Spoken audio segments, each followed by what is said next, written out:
ये जनरल बिपिन रावत के helicopter crash से चंद सेकंड पहले का वीडियो है, जिसे नीलगिरी की पहाड़ियों पर कुछ नौजवानों ने रिकॉर्ड किया था। वीडियो में हेलीकॉप्टर आसमान में बिल्कुल सही तरीके से उड़ता हुआ दिखाई दे रहा है।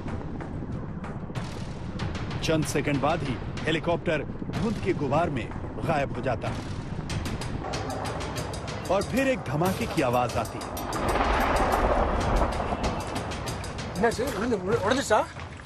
हाँ, मेरा लड़का जो बोला कि क्रैश हो गया, उसलिए हम आए, देखे, पूरा हेल्प किया, पानी पूरा उठा के पूरा सर्व किया कि तो रोड का बहुत दिक्कत है ना, उसलिए ये फायर स्टेशन आने में बहुत दिक्कत हो गया।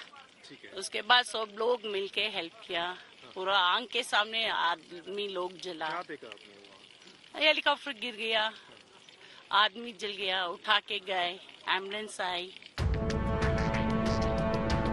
हेलीकॉप्टर क्रैश की इन्वेस्टिगेशन में यह पहला वीडियो एविडेंस है जिससे क्रैश की पहली थ्योरी बनती है।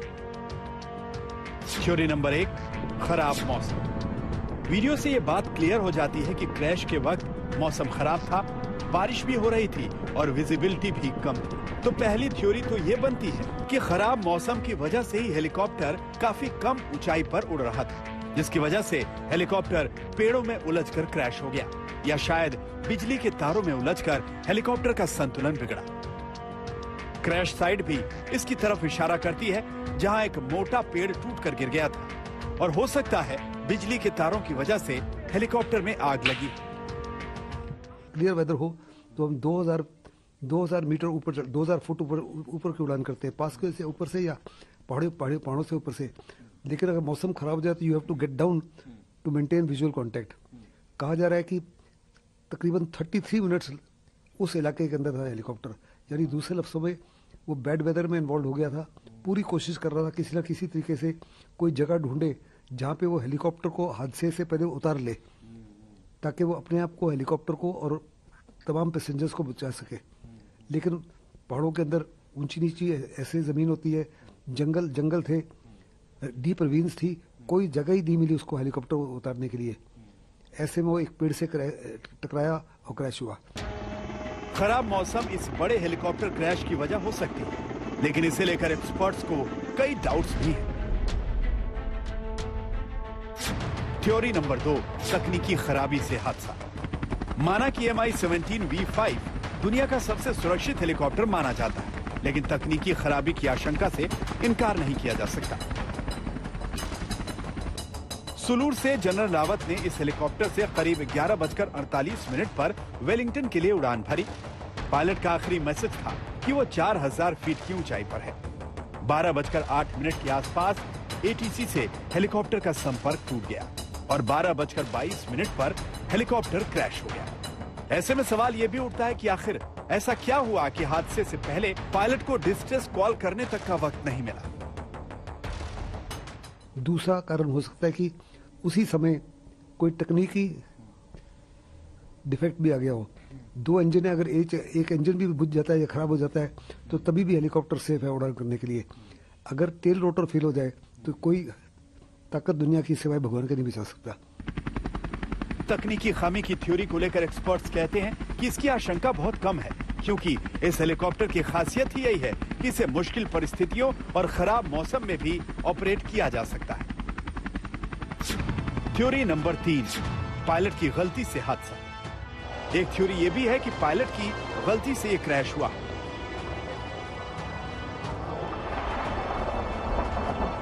सवाल यह है कि पायलट ने इतनी कम ऊंचाई पर उड़ने की सूचना एटीसी को दी थी।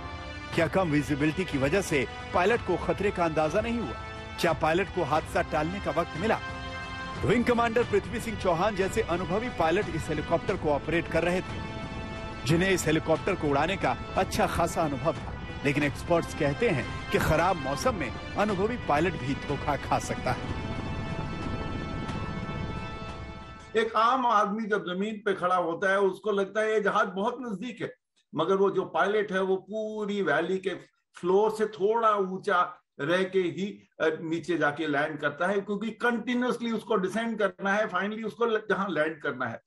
आप हम सब एयरलाइनर्स में आते हैं, देखिए जहाज जब हाईवे के पास से, गुड़गांव के पास में से निकलता है कितना लो होता है, तो वैसे ही ये हेलीकॉप्टर उसको लो होना था।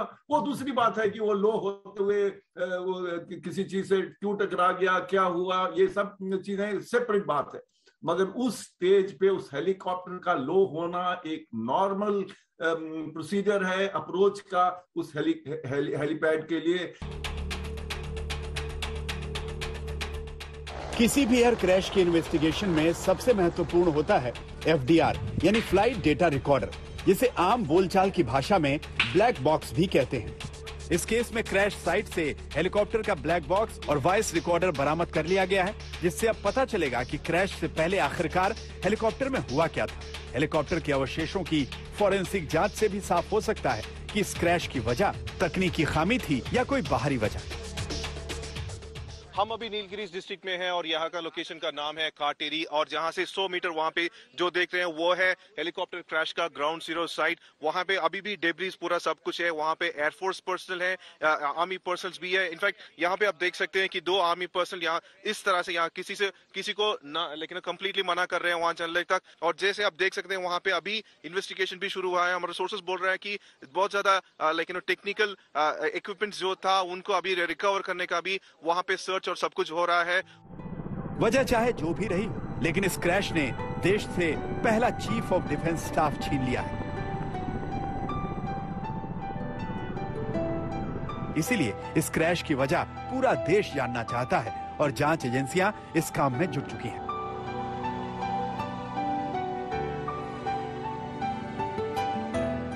कुन्नूर में क्रैश साइट से प्रमोद माधव के साथ आज तक ब्यूरो।